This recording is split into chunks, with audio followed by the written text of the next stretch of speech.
And welcome to the Nisei Veterans Memorial Center's An Afternoon with the Author. We are so thrilled to have all of you with us today. I'm Deidre Teagarden. I'll be your host today, and we're thrilled to be speaking with Rebecca Taniguchi about her book, Hiro's War. Also have to say Happy New Year. This is our first Afternoon with the Author in 2022, so definitely hope it is a good start to the new year for everybody.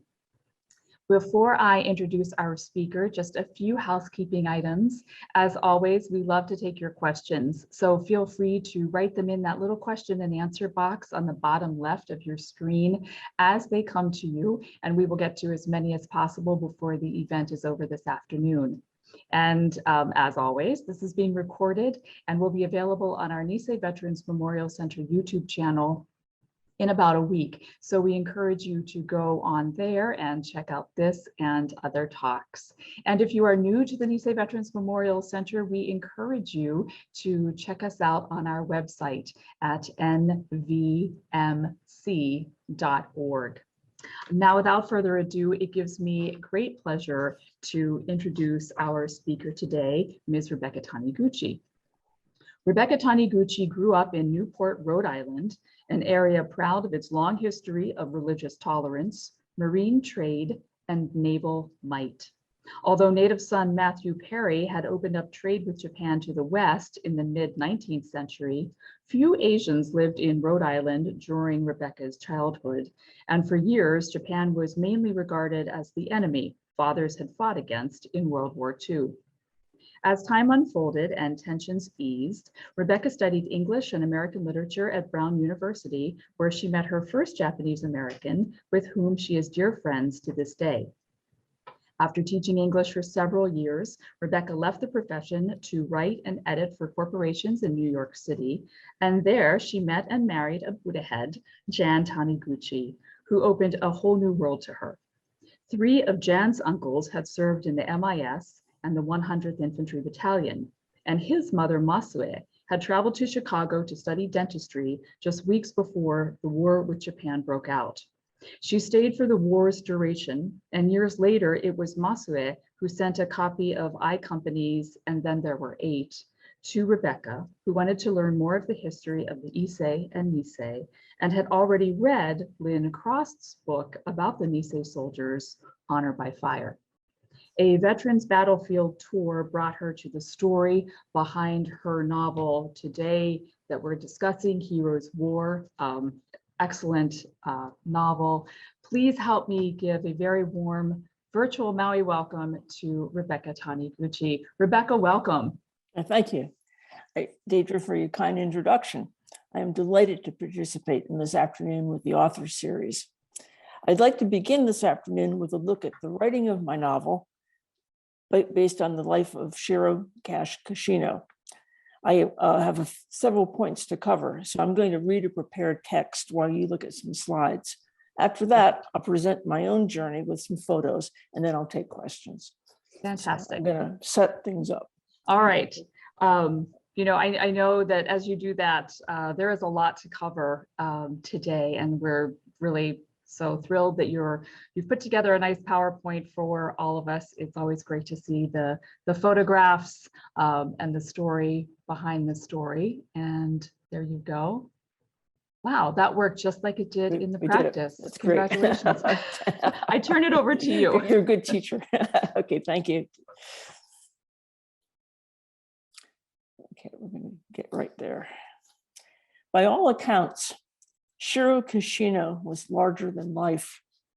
He was athletic and charismatic, courageous and kind, filled with irrepressible laughter and life and goodwill. He charmed the ladies. He volunteered for service from behind barbed wire, proved himself a fearless leader, and ended the war with 6 Purple Hearts, a Silver Star, and an unjust court-martial that resulted in his demotion from staff sergeant to private. 50 years later, his comrades and Hawaii statesmen succeeded in getting this court-martial overturned. For those of you unfamiliar with the details, That court-martial was ordered by Cash's colonel after an episode that occurred during the rescue of the lost battalion in the dark forests of the Vosges Mountains. Stressed and exhausted after fighting for weeks under an inept general, the colonel insisted that Cash take a 12-man ration detail along a path that Cash warned him was in full sight of the Germans. The detail was barraged just minutes into their nighttime march, and Cash could find only one survivor at the time. After carrying his wounded comrade to medics, Cash berated the colonel, who proved thin-skinned and vindictive. During the rest period that followed the Vosges, he arrested Cash and his buddies for punching an MP and starting a ballroom brawl, which they had actually been trying to stop. Even after the stress of battle was done, the colonel never backed down in his wish to make an example of the men and their supposedly bad behavior. As soon as the war ended, Cash and the squad sergeant closest to him, Fred Matsumura, was singled out for court-martial. Another soldier, Cash's good friend Bini Hayashi, might also have been court-martialed, but he was killed while on patrol with their platoon's lieutenant. For years after the war, Cash pushed aside any talk of protesting the injustice and focused on raising his family, honoring comrades lost in battle, and having fun at veteran reunions. As you can see in the photo on the right, he was the kind of guy who would jump on stage and sing and dance the hula and revel in the camaraderie.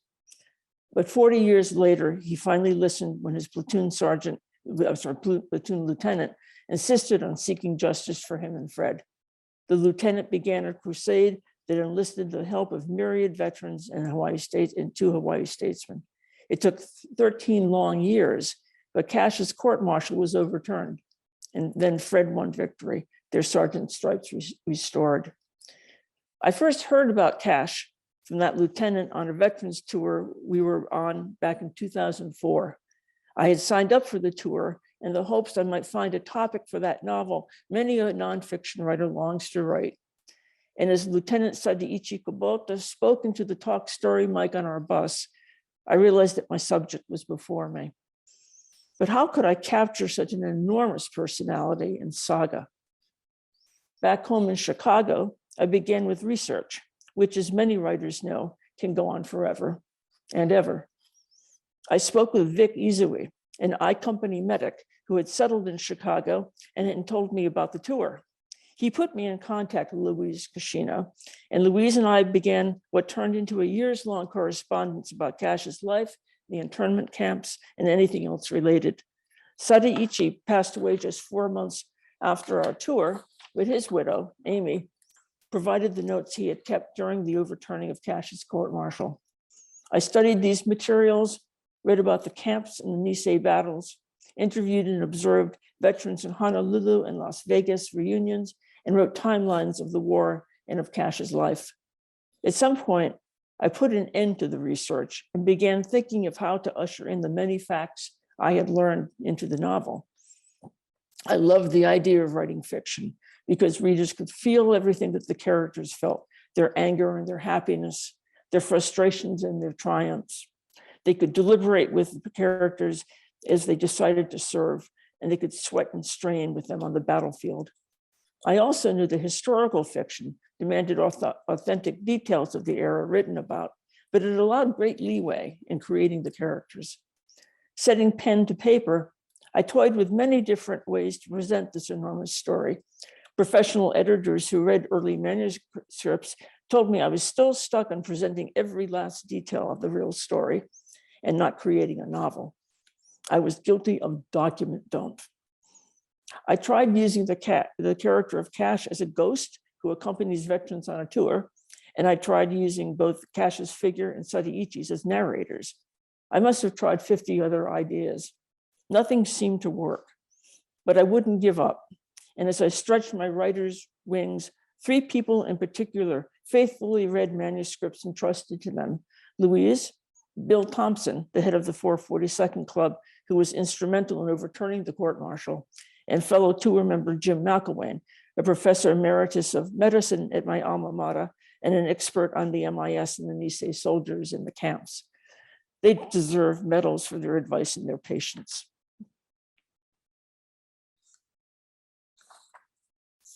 Okay, we've jumped ahead. There we go. Sorry. There we go. Okay. After numerous experiments, I saw the light when I thought to incorporate my own long-term interest in the archetypal hero's journey motif into the historical fiction. This motif provided a structure that was big and bold enough to capture this story. The pattern is as old as storytelling itself, adapted to the various cultures presented. Familiar examples include works as classic as the Odyssey and as contemporary as Harry Potter and the Lion King. In all, the hero goes through three major stages. One, the hero suffers a disruption of his ordinary world. In Cash's case, this was a twofold disruption, losing his parents and later being judged without trial with others of Japanese descent and thrown into an internment camp. Two, the hero answers a call to battle and the many ordeals that must be undertaken for the benefit of the community. Here, Cash's many ordeals on the battlefield were compounded by again being judged without trial, this time in his court-martial. And three, the hero returns to the ordinary world transformed with an elixir in hand to help his community. In this case, the 442nd stellar record helped pave the way to acceptance in American society. Issei gained their citizenship.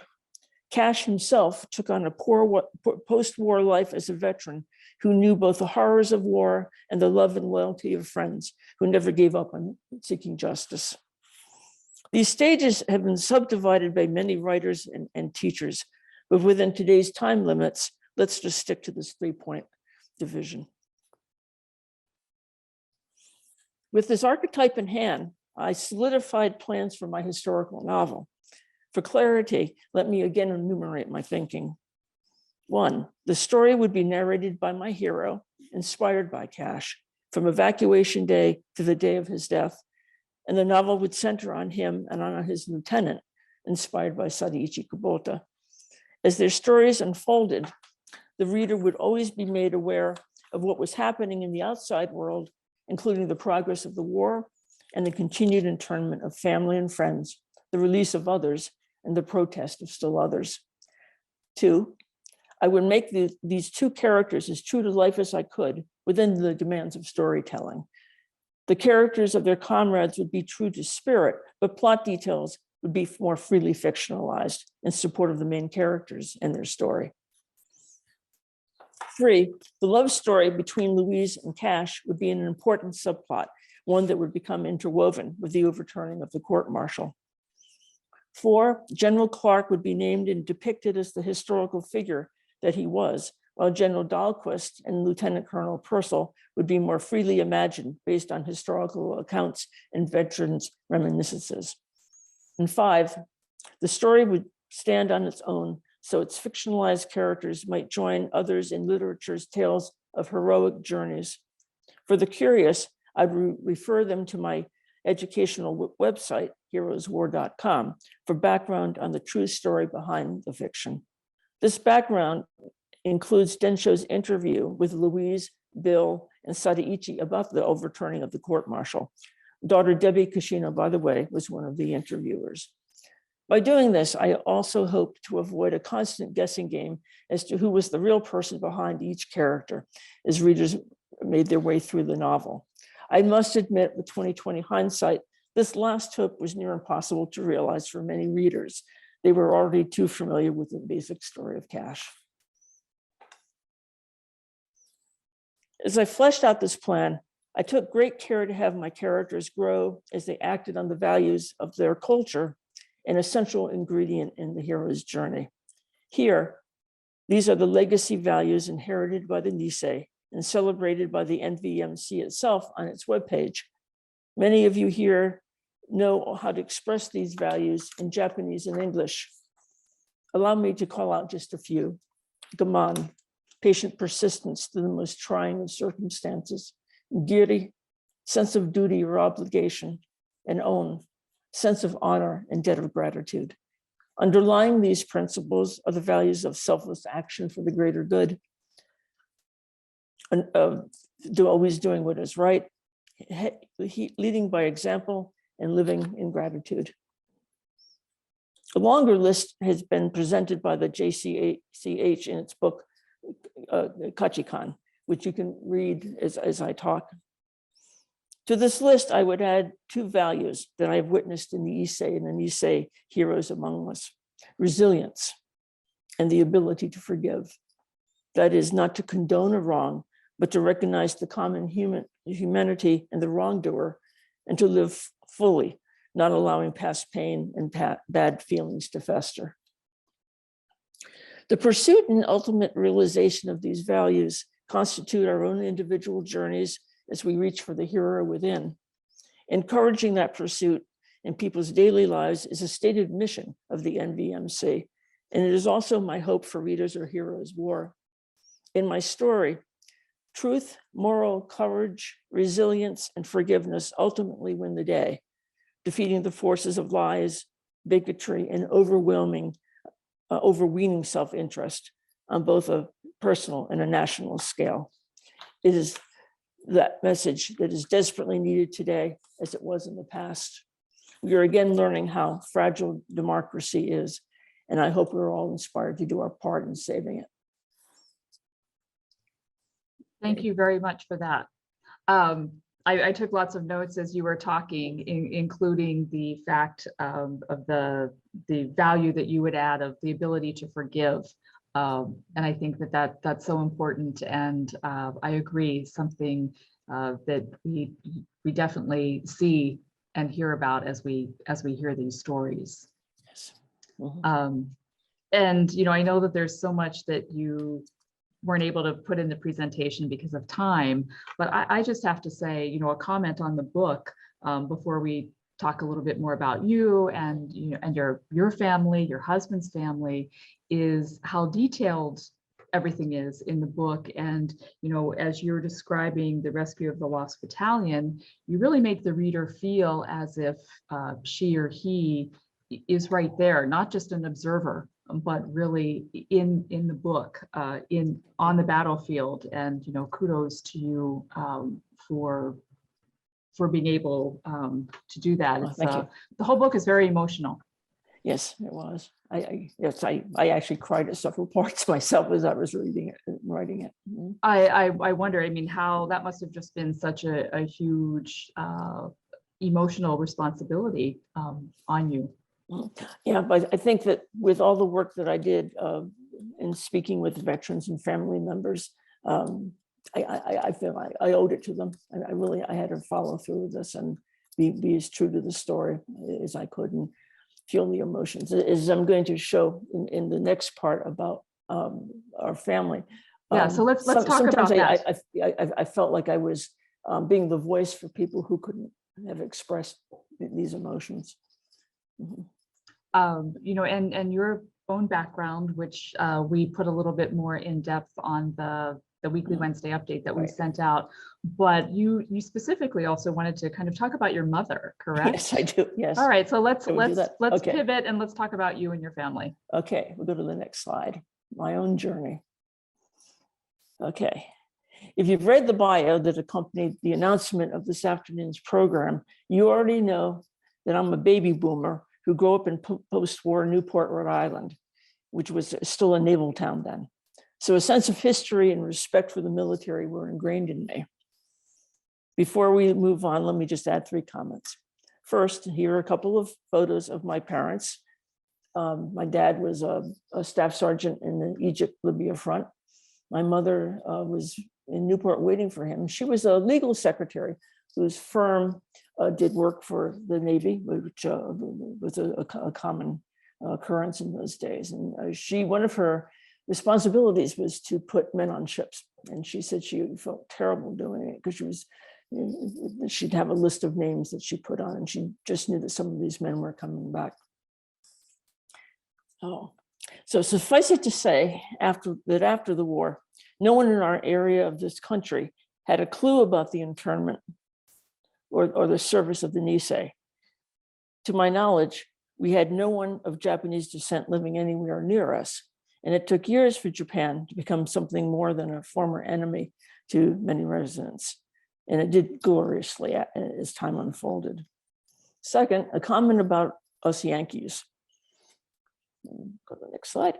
Bob Foote, a well-loved Caucasian lieutenant in K Company, who helped me in learning troop structure and movement, wrote a marvelous essay about his experience with the Nisei, Connecticut Yankee and Nisei King Art Company's court. There he pointed out that Yankee planning, discipline, and work ethic, especially in the face of lack, were similar to the values of the Nisei and were necessary for family survival. I would add that church and Sunday school lessons also imparted many values that were similar. Never, though, did we suffer the discrimination suffered by the Issei and Nisei. Foote was right to apply Churchill's words to the Nisei, never in the human field of conflict it was so much owed by so many, but by so few. And third, I'd just like to commend my parents who overcame any remnant of war hostility to welcome my mother with all their hearts. And this is where my mother comes in. Shortly before her death, my mother actually got into a fight with a woman at her assisted care facility who was still harping about the Japs 60 years after the war. "That's my son-in-law you're talking about," she fumed. And that brings us to the next section. I first met my sensei male of Buddha Head in college, and we are dear friends to this day, but it took the second one to capture my heart, and we married months after we met in New York. Jan's family welcomed me warmly into their fold, and on visits to Hawaii, I could sense their pride in Hawaii's history of service. I began absorbing lessons immediately, and I would use many of them in Hiro's War. My mother-in-law, Masue, and her 6 siblings had been brought up in the tiny town of Ola in the Big Island, where their father ran a movie theater frequented by plantation hands and their keiki, who played with the Taniguchi children. Grandpa Minoru Taniguchi was a businessman who traveled back and forth between Hawaii and Japan, and he missed the last boat out of Japan before the war began. He stayed for the duration of the war in the family home of Tana, just over the mountains from Hiroshima, where he drove an ambulance. As the war intensified, communication naturally became rare, and soon no one in the family knew of his comings and goings. As Uncle Sam's call went out for Nisei to serve their country, 2 of Masue's brothers, Uncle Seiso and Uncle Mitsuro, were accepted into the military intelligence service. Uncle Seiso landed in Southeast Asia, where he contracted malaria and almost died. Uncle Mitz completed his service on General MacArthur's staff. He was on a US ship in Tokyo Bay when Japan surrendered, and he joined the occupation forces in Japan. There, he discovered that Grandpa had survived the bombing of Hiroshima, much to the family's relief. His ambulance partner had asked to switch schedules that fateful day. His partner died and Grandpa lived. And he went into Hiroshima the next day to help. And he picked up this piece of glass that was melted by the bomb, which we have in our house. Okay, then we have Uncle Bob. Uncle Bob Matsuura, the husband of Masue's sister, served proudly in the 100th, and tales about him brighten many a holiday meal. Besides his patriotism, Uncle Bob was well known for his humor. One story has it that when the 100th was in the Oran region, he secretly nailed a blanket to the floor of their train as black marketers haggled for it at a train stop. With their money in hand, he waved as the train pulled out and the nefarious businessman tugged at their purchase. I'm glad Uncle Bob had fun when he could. He received $1 million wound in heroic action with Company B at Monte Cassino, and he suffered nightmares for the rest of his life. In addition to stories of war, I heard about martial law in Hawaii and of the roundup of local community leaders, priests, and teachers after the attack on Pearl Harbor. But it was my mother-in-law's experience as a student in Chicago that finally introduced me to the wider plight of Japanese Americans on the mainland, and eventually did the story that became Hiro's War. After graduating from UH, Misui headed to Chicago for dental school on the SS Matsunia just weeks before Japanese nationals attacked Pearl Harbor. Because of the shortage of ships, the state of war, and racial tensions, Misui stayed in Chicago for the duration of the war in her studies.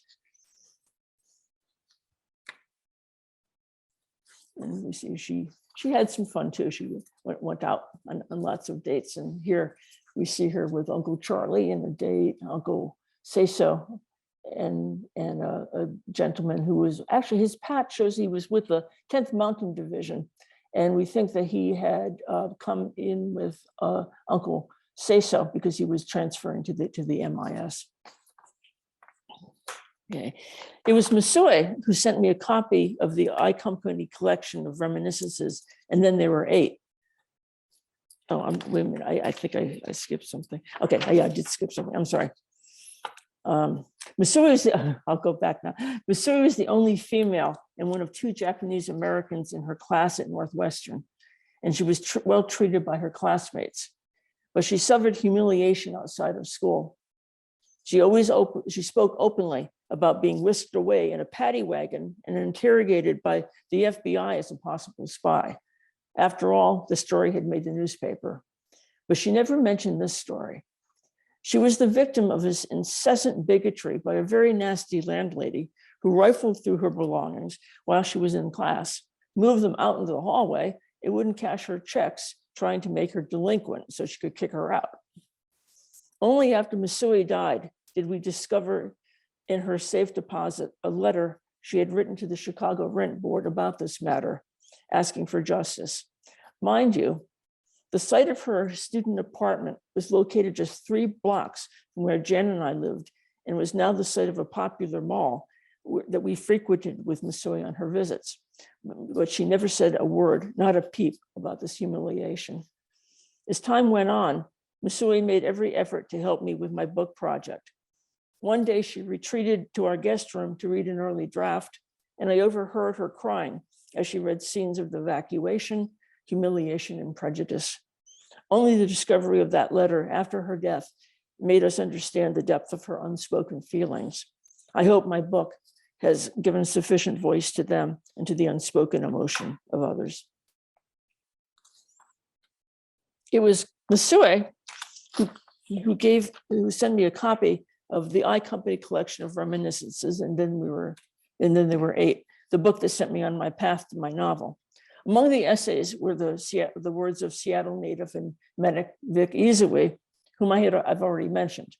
When called to volunteer for service from behind barbed wire, he thought deeply about the situation while crying, "Up yours, Uncle Sam." What honesty, I thought as I read. I knew I had to talk to him. I called his dental offices. He yelled to me that he was deaf as a doornail and couldn't hear anything, and told me to email him. Before I knew it, I was absorbing his words about his imprisonment in Minidoka and the battles of the 442nd. Then the Katonk Coconut Express went into action. He connected me with Itemite Jimmy Yamashita in California, busy at the time with his Echoes of Silence project.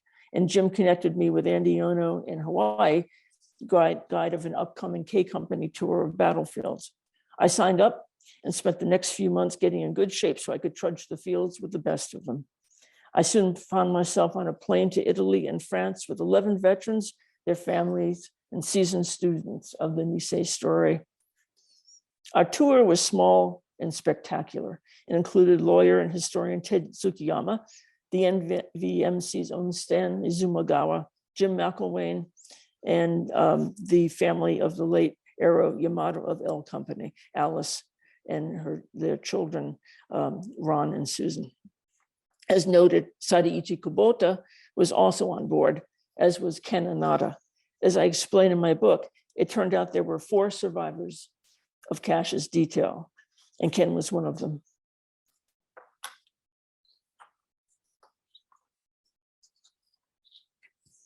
The first morning of our tour, participants were bused to the American Cemetery in Florence, where Sadiichi honored Tadao Bini Hayashi, who took his place in death while on patrol with him.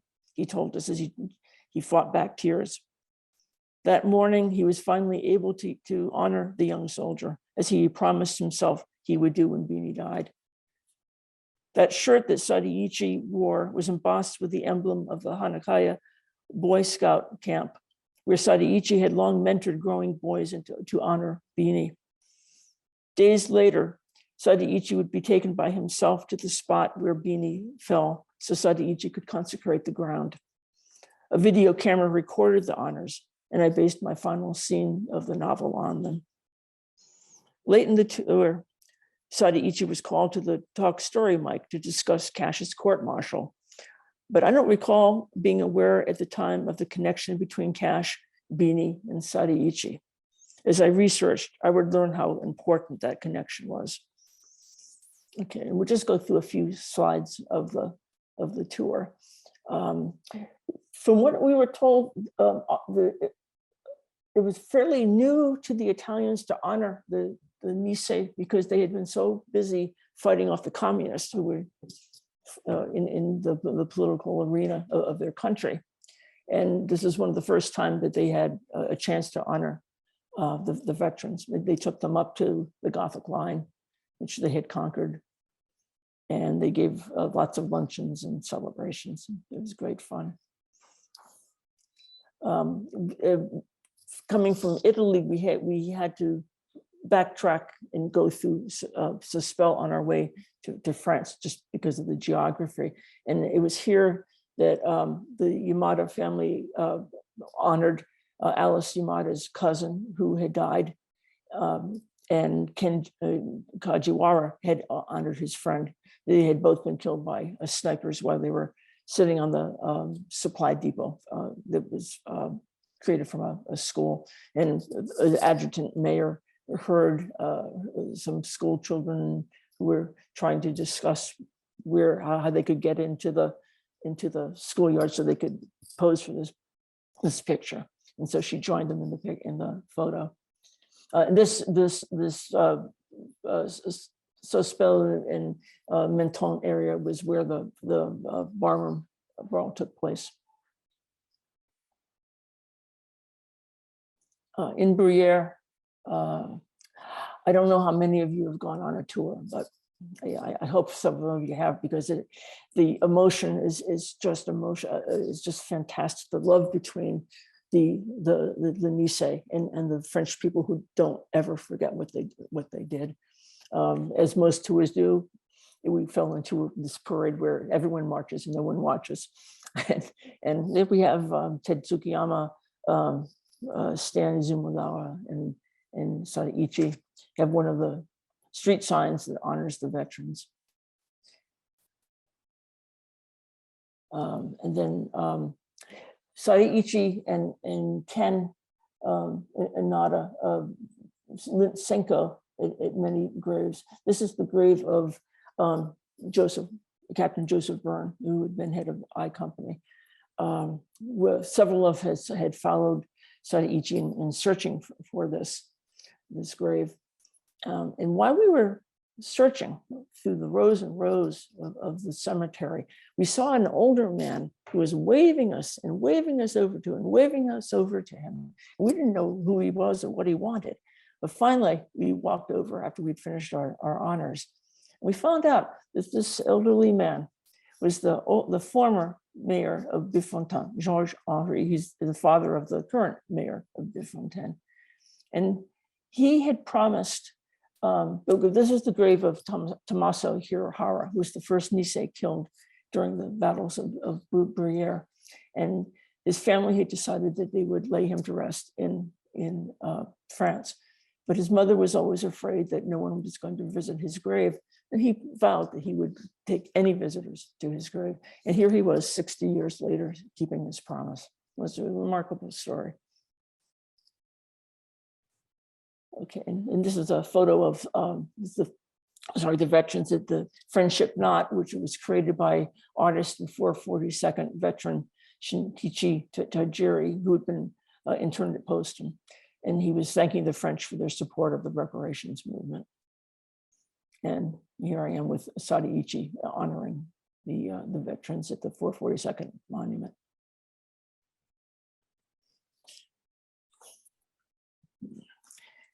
Okay, so I opened up this afternoon's presentation with an overview of writing my novel.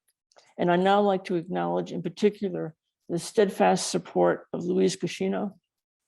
She and daughter Bev visited Jan and me in Chicago in, let me switch to that, to 2011. Together we hunted for a few old haunts that have been important to her and Hiro during the war. I thank daughter Beverly too, who took up, Debbie, who took up Louise's mantle of support for writers and other artists upon her passing.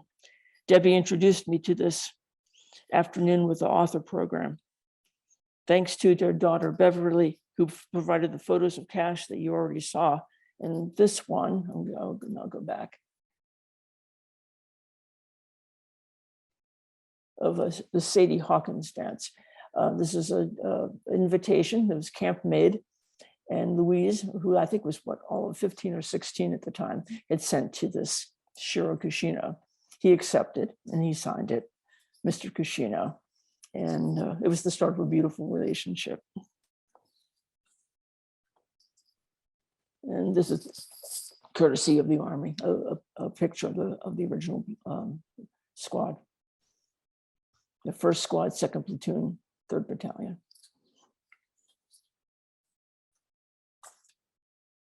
And there we are in Chicago. This is in front of the site of their newlywed apartment, which is no longer there.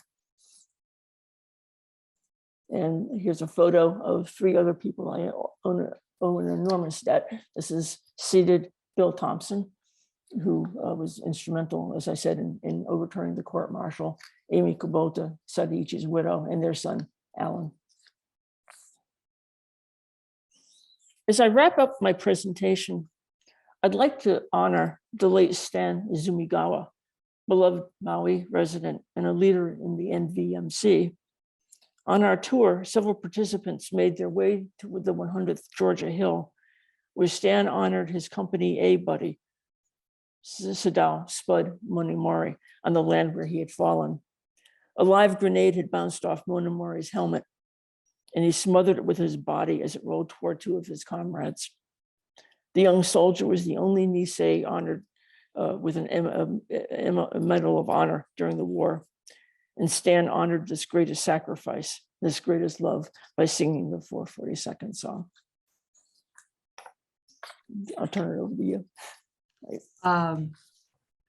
Thank you so much for writing this book. I want to acknowledge that we do have members of the Cuscino family on the call today, so we want to thank them. To tell people about your website, we definitely want them to check out your website, which is hiroswar.com, HIROS war.com, because on there you have a lot more of the history in detail, and you also encourage teachers to go there and utilize it as curriculum. Can you talk a little bit about that? I mean, right now, like Go for Broke National Education Center and the Japanese Cultural Center of Hawaii and NVMC, there is curriculum that we're trying to, put out there in the schools, and the DOE has accepted it. But it's so important right now to share these messages and these lessons. So talk to us about that. What I've tried to do is list an enormous number of links to the educational sites to help teachers along in there.